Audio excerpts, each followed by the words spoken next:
और बीच में हलचल भी कर लेते और मैं आज 11 भी बजा दूंगी तो वे शांति से बैठे थे। गुरु के गुणगान करने के लिए हमारे कान लालायित रहे सुनने के लिए, और इसी लक्ष्य को ध्यान में रखते हुए हमने आज ये कार्यक्रम अज्ञे से महाप्रज्ञ की कहानी, नट्ठू बुद्धू से महाप्रज्ञ की कहानी। ये बहुत सारी बातें हमारे मस्तिष्क पटल पर अंकित होती हैं। अज्ञे से महाप्रज्ञ कैसे बने, ऊपर चढ़ने का रहस्य क्या है। कल भी मैंने पेपर में 2 पंक्तियां पढ़ी थी, मानसरोवर वालों को सुनाई थी कि पहाड़ चढ़ते वक्त झुक के चढ़ना पड़ता है। जब पहाड़ की चढ़ाई करते हैं तो झुक के चढ़ते हैं और उतरते हैं अक्कड़ के नीचे उतरते हैं, और जो झुक के चढ़ता है ऊंचाइयों को पार कर लेता है और अक्कड़ के उतरता है कलहड़ी में पहुंच जाता है। सच में महाप्रज्ञ की यही कहानी है। उनको मैं कहाँ से शुरू करूं, मुझे आश्चर्य हो रहा है। हमारे आपने नाम सुना होगा डॉक्टर कुमार पाल देसाई, प्रखर चिंतन जिनके पास है, प्रखर वक्ता है, जो पहले तेरापन के द्वेषी थे और आज सबसे ज्यादा हितैषी है।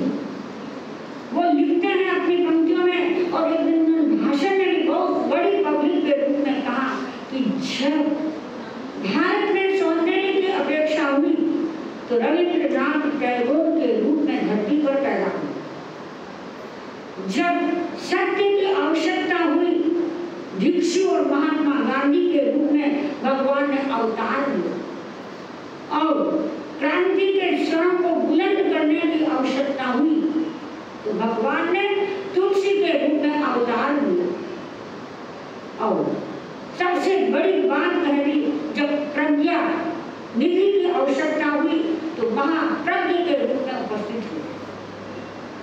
इससे बड़ी बात हमारे लिए क्या हो सकती है? ये गौरव की बात है, और गौरव गाथा आप और हम सब गा रहे हैं। लेकिन प्रश्न 2 है गुरु और शिष्य का। ये 2 बातें हर व्यक्ति के लिए गौरव की बात है।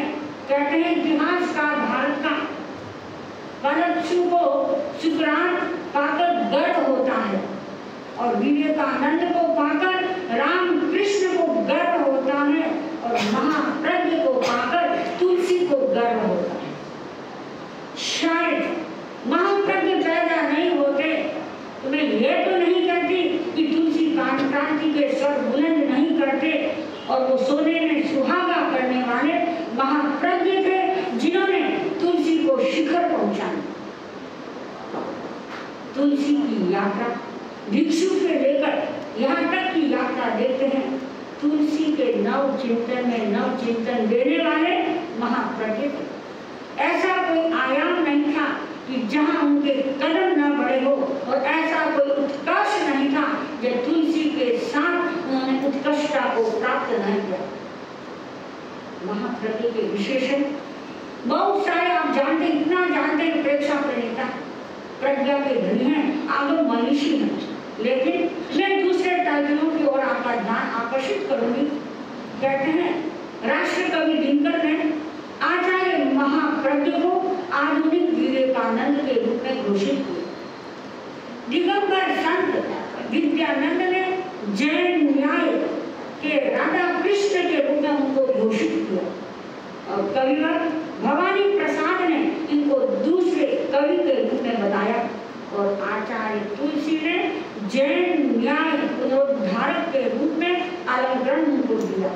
और कहना चाहिए जैन साधना पद्धति के कोलंबस थे। जैसे कोलंबस ने अमेरिका की खोज की, और वैसे ही कहूँ तो महाप्रज्ञ ने भगवान महावीर की साधना पद्धति का पुनरुद्धार किया, और वो साधना पद्धति के कोलंबस के रूप में आए और आज ध्यान की परंपरा को ऊंचा उठाया। महाप्रज्ञ कैसे? सबसे बड़ी बात यह है, अब जैसे महाप्रज्ञ की कथा को हम कहते हैं, उनके जीवन के कुछ सूत्र थे। पहला सूत्र था गुरु जो बनाएगा वो बन जाऊंगा। ऐसा होता है कभी मन में हो नहीं सकता। किसी बच्चे को कह दो, बच्चे से पापा ने कहा देखो तुम मेरा कहना मानोगे तो आपको 20 रुपये मिलेंगे, मम्मी का कहना मानोगे तो आपको 40 रुपये मिलेगा, और पापा और मम्मी के दोनों का कहना मानोगे तो 60 रुपये मिलेंगे। तो पापा बेटा बोलता पापा 20 रुपये मेरे ऐड कर दो, मैं 80 रुपये देता हूँ, आप मम्मी के कहने में चलो। आप बताओ आज के बच्चे ऐसे होते हैं। वह उच्चता के युग में, स्वतंत्रता के युग में इतने समर्पित रहना सचमुच में गौरव की बात है। दूसरा उनका क्या था कि मैं अपनी जिंदगी में कभी ओलंपा नहीं खाऊं, ये हमारा ध्येय रहना चाहिए। शासन श्री नगीना श्रीनिवासन जी, हम जब छोटे छोटे थे दीक्षा लेकर उनके पास आए थे तो वो हमें हमेशा कहा करते थे कि देखो गुरुदेव के आशीर्वाद की कभी भी कामना मत करना कि गुरु हमें शाबाशी दे, लेकिन ये ध्यान जरूर रखना कहीं हमारे पर गुरु की दृष्टि विपरीत न हो जाए। बस ये ध्यान, शाबाशी की कामना मत करना, हमेशा क्या करना, गुरु की दृष्टि की आराधना करते रहो। वो गुरु की दृष्टि हमारे ऊपर पड़ गई, जैसे ध्रुव तारा की दृष्टि रहती है वैसे ही हमारी दृष्टि बनी रहे तो गुरु की दृष्टि अपने आप बन जाए। तीसरा उनका ध्येय था मैं अपने गुरु कृपा का अहंकार नहीं करूंगा। बहुत बड़ी मैं गुरु कृपा का अहंकार नहीं करूंगा, ये बहुत बड़ी चीज है। किसी ने गुरु को शिष्य को बतला दिया गुरु ने, और हम अहंकार करते हैं, फूल जाते हैं, अरे मेरे पर तो गुरु की इतनी कृपा है, मैं जैसा चाहूं गुरु को करवा सकता हूं। अरे कराते तो देखो, कहना आसान है, अरे मेरे तो वो है, मेरे तो वो है। गुरु को हम एकांत में बात करते हैं, बात गुरु सबकी सुनते हैं पर करते मन की। गुरु वही होता है सब भक्तों के दिल में बैठे रहते। अभी कहा था ना कि दिल्ली पर राज करना तो आसान है, हर अपनी वोटों से जीत सकता है, तो मुख्यमंत्री भी बन सकता है, प्रधानमंत्री भी बन सकता है, लेकिन लोगों के दिल में राज करना अति मुश्किल है। गुरु सबको देख सकते हैं लेकिन गुरु की कृपा को झेलना बहुत मुश्किल है। कहा जाता है कि शेरनी का दूध तो सोने के थाल में टिकता है, वैसे ही गुरु की कृपा वही व्यक्ति झेल सकता है जो समर्पित है, जिनके रोम रोम में समर्पण बोलता है, वरना गुरु की बात को झेल नहीं सकता। मंत्री मुनि हमेशा कहा करते थे, जहाँ गुरुदेव तुलसी की कितनी कृपा थी, लेकिन वो क्या कहते थे, मेरे हाथ में तो केवल गेड़िया है, कुछ नहीं। ऐसा ही रहना, अंदर से भरे गुरु की अनंत कृपा हो जाए लेकिन बाहर प्रदर्शन नहीं करना। और तीसरी बात थी गुरु की दृष्टि का सम्यक पालन करूंगा, जैसी गुरु की दृष्टि होगी वो पालन करूंगा। गुरुदेव तुलसी दीवा सपना थे, दिन में सपने लेते और रात को साकार करने वाले कौन थे, महाप्रभु। दिन को दिन कह दिया, चाहे रात को रात कह दिया, उनके लिए इम्पॉसिबल नहीं था कुछ। योगक्षेम वर्ष मनाया था, आप सबको मालूम है कि आचार्य तुलसी के सपनों को साकार करने वाले महाप्रज्ञ थे। और आपको आश्चर्य होगा कि हमारे जैन धर्म में 2 विभाग है, श्वेतांबर दिगंबर। सबको मालूम है महावीर के मोक्ष प्रदान के बाद 609 और 606 ये ऐसी मान्यता है, श्वेतांबर दिगंबर 2 विभाग हो गए। दिगंबर अपनी दृष्टि से काम कर रहे हैं और श्वेतांबर की 3 शाखाएं अपना काम कर रही हैं। लेकिन उससे भी ज्यादा एक गर्व होता है दिगंबर आचार्य संत विद्यानंद जी, फिर बाद में आचार्य विद्यानंद जी बन गए। उन्होंने एक पुस्तक लिखी है जैन ध्वज पुस्तक लिखी है। और सबसे बड़ा आश्चर्य यह है, दिगंबर आचार्य होते हुए भी वह अपनी पुस्तक आचार्य महाप्रज्ञ श्वेतांबर के आचार्य को समर्पण करते। नहीं समझ पाए। कितनी गौरव की बात है। एक दिगंबर आचार्य, श्वेतांबर आचार्य को अपनी पुस्तक समर्पण कर अंदर में लिखे कि मैं ये पुस्तक को श्वेतांबर आचार्य महाप्रज्ञ को समर्पण करता हूँ। ये पहला पृष्ठ ये समर्पण का लिखे। तो दूसरी बात आपने सुना होगा कि जब आचार्य हमारे मुख्यमंत्री, प्रधानमंत्री जी मुख्यमंत्री थे गुजरात के, एक बहुत बड़ी पुल बन रही थी, नाम क्या होगा उन्होंने घोषित नहीं किया। सब ध्यान देंगे क्या नाम देंगे, क्या नाम देंगे, ये तो पहले से हवा उड़ जाती, चिंगारी होती नहीं उससे पहले हवा उड़ जाती, ऐसा होगा ऐसा होगा। हवाई कल्पना करने वाले बहुत होते हैं लेकिन काम करने वाले बहुत कम होते हैं। इरादा तो मंजिल का है, चलना नहीं आता। इरादा तो मंजिल का है, चलना नहीं आता। हमें कहना तो आता है पर करना नहीं आता। हम केवल कहने की बातें ये कर लो ये कर लो, और जब अपने करने का वक्त आएगा तो हम ये उठाएगा खुशी। तुम कौन से मेहमान, कैसे मेहमान हो? लेकिन वह पुष्ट और वो मुख्यमुनि जो हमारे मुख्य जी थे, मुख्यमंत्री कौन, मोदी जी, तत्काल वहां आए और उस इतनी बड़ी पुल का नाम आचार्य महाप्रज्ञ कर दिया। इससे ज्यादा सबसे बड़ी पुल है शायद अहमदाबाद की, आपने पढ़ा भी होगा तो भूल गए हैं, स्मृति पटल पर अंकित नहीं है। हमको तो अंकित करके रखना पड़ता है कि गुरु के गुणगान करते हुए नई बातें न बताए तो क्या। महाप्रज्ञ बचपन से ही पता नहीं भोले से लोग कहते हैं, और वो पैदा हुए खुले आकाश में। आप और हम सब चार बंद दीवारों में पैदा हुए, लेकिन कोई वो ऐसी जगह पैदा हुए और लगता है उन्होंने अपने मस्तिष्क की सारी खिड़कियों को खोल के रखा। चार दीवारों से मुक्त थे तो क्यों हुए, कैसे हुए? और उनके जन्म के साथ ही सारी घोषणाएं हो चुकी थी कि योगी बनेगा, ऐसा बनेगा, ऐसा बनेगा। बचपन में हर व्यक्ति की कुछ ख्वाहिश होती है, एक चाह होती है, उनकी एक चाह थी। उनके पास चार, बचपन में चार चीजें बहुत पसंद थी उनको। पहला था गंगा। गंगा, आप लोग गाड़ी से उतरते हैं, कांच के पास खड़े हो, सबसे पहले जेब से क्या निकालते हैं? गंगा। मैं भी निकाले। और किसी को याद है उनको क्या क्या चीजें प्रिय थी? एक घड़ी और चश्मा। हाँ बोलते जाओ फटाफट। पेन।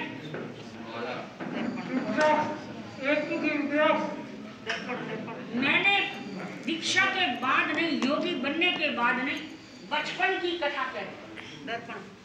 हाँ दर्पण। चलो अपन समय नहीं लगाते हैं। उनको चार चीजें पसंद थी, गंगा, दर्पण, घड़ी और बैटरी। टॉर्च, बैटरी मतलब टॉर्च, क्योंकि आप सब इंग्लिश के स्टूडेंट हैं, हम तो मारवाड़ी स्टूडेंट हैं। पहला उनको कंघा पसंद था। कंघे का काम क्या है? बालों को सुलझाना। तो बचपन से ही एक मन में ध्येय बना दिया था कि उलझी हुई ग्रंथियों को सुलझाऊंगा,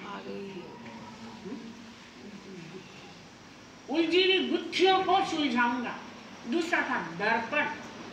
दर्पण हर व्यक्ति को पसंद है, शुक्रात भी देखता था, भले वो इतना काला कलुटा था, कलर कुछ नहीं था, लेकिन सुबह उठते ही आप भी कांच देखते हो, महाप्रज्ञ जी भी देखते थे और शुक्रात भी देखता था। शुक्रात को टंट में कस लिया कि क्या आपका रूप आपको मालूम है, तो फिर क्या कांच में चेहरा देख रहे हो? उन्होंने कहा मैं रूप को नहीं देख रहा हूँ, मैं आत्मदर्शन कर रहा हूँ। तो मुझे लगता है कि आत्मदर्शन की थेरेपी उनको बचपन में अच्छी लगी थी और शुरू से वो क्या करते थे, कांच रखना शुरू कर दिया। तीसरी बात घड़ी।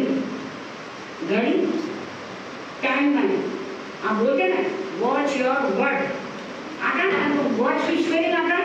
क्या स्पेलिंग जल्दी से बोलो? W का मतलब है वॉच योर वर्ड। ठीक है ना? ए मतलब क्या? आप लगाओ, क्या लगाओ? Watch your action. Watch your action. आपकी परीक्षा हो, watch your action. T third T T है ना, हाँ बोल जल्दी बोलो। What's your thought? Thoughts thought, अपने विचारों को देखो कि मैं क्या बोल रहा हूँ। जब दूसरा कोई बोलता है तो उसने ऐसा बोल दिया, लेकिन अपने भी थॉट को देखो कि मेरे थॉट पॉजिटिव है या नेगेटिव है।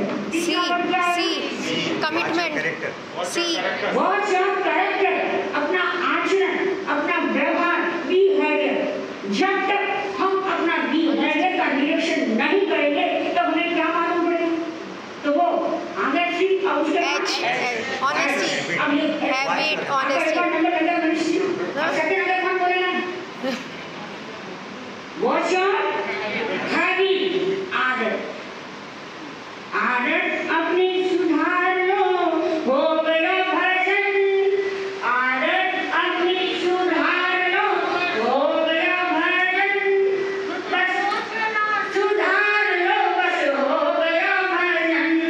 खुद को तेरा सुधार लो, बस हो गया भजन। बस आदत अपनी सुधार। क्योंकि आप जानते हैं प्रैक्टिकल तो लोग आप भी करते हैं, महाप्रभु जी भी करते हैं, हम भी करते हैं। मैंने बैठा है कमल जी, आगे बैठ गए, पीछे से आए, आगे बैठ गए कमल जी। मैंने क्या कहा, कमल जी आए यहाँ बैठ गए, अंगुली लेकर उठाई थी, आई थी, बोले तीन कहाँ गई? अपनी तरफ अपनी तरफ। इसका मतलब कमल जी को मत देखो, अपनी तरफ देखो। ये सामने अगर उस पर दिल लगता भैया, जैसा आपने ध्यान रखना, जो पहले लाइन में बैठेगा उनका नंबर तो आ ही जाएगा। कभी प्रश्न के आंसर में आएगा, कभी अच्छे में भी आ सकता है, कभी आपको क्वेश्चन भी पूछा जा सकता है। तो ये वॉच बहुत कुछ कहती है। तो वो वॉच उनको बहुत प्रिय था, टाइम मैनेजमेंट। और टाइम मैनेजमेंट का फंडा तो इतना अच्छा था, उनकी तीन बातें थी टाइम मैनेजमेंट की।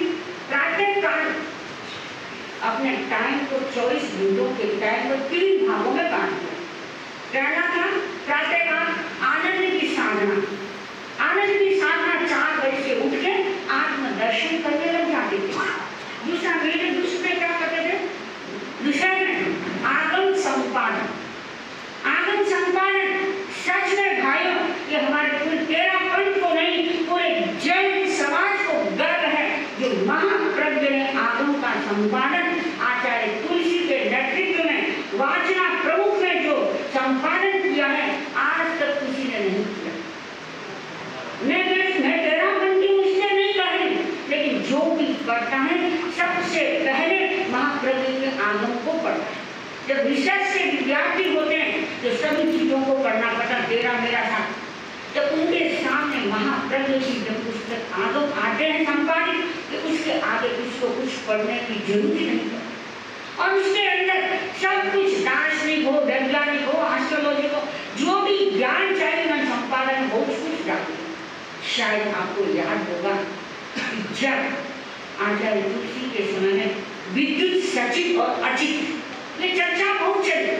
ये जो विद्युत सामने जल रही है, ये सचिव है या अचित है, अर्थात जीव है या अजीव है।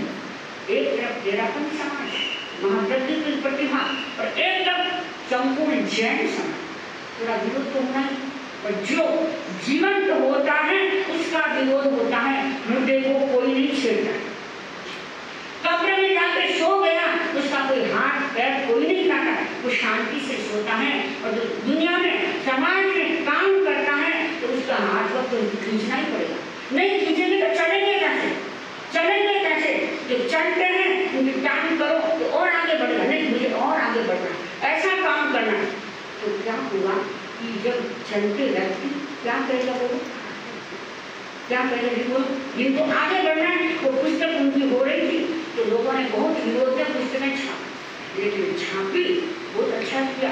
लेकिन पहला पृष्ठ जब पढ़ोगे तो आश्चर्य होगा कि जिनके बारे में विरोध कर रहे हैं उनके गुणगान कर रहे हैं। आगे लिख रहे हैं आगम मनुष्य, प्रखर, मेधा के धनी और आगम संपादक। और ऐसे आचार्य होते हुए आपने ये स्टेप कैसे उठाया? कितनी बड़ी बात है। इसका मतलब उनकी प्रतिभा के सामने कोई लोहा लेने वाला नहीं है। और तीसरा समय शाम का समय, शक्ति की साधना, मंत्र की साधना। क्योंकि शक्ति की साधना रात को की जाती है। रात को 10 से 12 के बीच में हम अपने भीतर की शक्ति का प्रस्फोटन कर सकते थे। तो सच में जब वो घड़ी रखते थे, उनका एक ही लक्ष्य था, समय प्रबंधन, और उसमें उन्होंने 3 भागों में बांट दिया: आनंद की साधना, आगम संपादन और शक्ति की साधना। चौथी बात उनके पास क्या थी? क्या प्रिय था उनको? भूल गए। इसका मतलब आपको स्ट्रॉन्ग करने के लिए प्रयोग कराना पड़ेगा। टॉर्च, क्योंकि हमारी मेमोरी क्या थोड़ी स्ट्रॉन्ग है, तो लो होती है। जैसे आपके हाथ में मोबाइल है, जब बैटरी लो होती है तो मीनाक्षी कहते बात चलता नहीं। मुझे लगता है हमारे मेमोरी की बैटरी थोड़ी लो है, इसका थोड़े मेमोरी स्ट्रॉन्ग करने के प्रैक्टिकल प्रयोग करवाना पड़ेगा, मुझे ऐसा लग रहा है।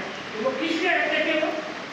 वो इसलिए रखा कि अज्ञानता के अंधकार में व्यक्ति भटक रहा है, उनके भीतर मुझे ज्ञान की रोशनी को प्रज्वलित करना। और इसलिए पता नहीं बचपन से ही 4 चीजों को पसंद था। उनका भीतर की प्रज्ञा का जागरण तो कलकत्ता के बाजार में हो गया और कह दिया था माँ ने कि बेटा तेरा तीसरा नेत्र जागरण हो गया।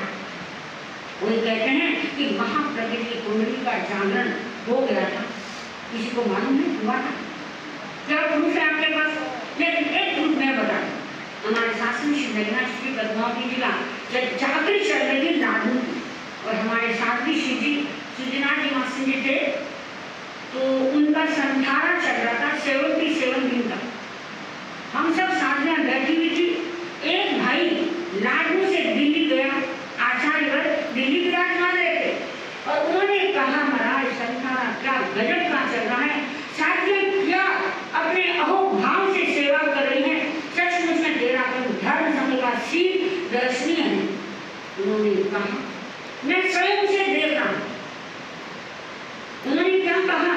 मैं स्वयं वह शील देख रहा हूं। इसका मतलब दूसरा, लाडू ने अध्यात्म नीरव में प्रेक्षा ध्यान शिविर लगा हुआ था। तब साथियों का शिविर था और सब साथियां बैठी हुई थी और नगीना जी मास्टर जी खड़े हुए। जब आचार्य ने वैष्णव ध्यान करवाया और केंद्र, क्योंकि पाटन जी योग में तो 13 केंद्र है, वहां तो 7 ही केंद्र है, ये 13 केंद्र कहाँ से आए? उन्होंने कहा गुरुदेव आपने वैष्णव ध्यान करवा रहे हैं, ये केंद्र के बारे में बता रहे हैं, ये आप कहाँ से बता रहे? उन्होंने एक ही कहा मैं भीतर की प्रज्ञा से बता, मेरे स्वयं के जागरण हो गया है। यदि जागरण नहीं होता तो व्यक्ति इतना काम नहीं कर सकता। ये सब क्यों हुआ? समर्पण, विनय और अहंकार का प्रदर्शन है। बस समय हमारा हो रहा है, कन्याओं का कुछ कार्यक्रम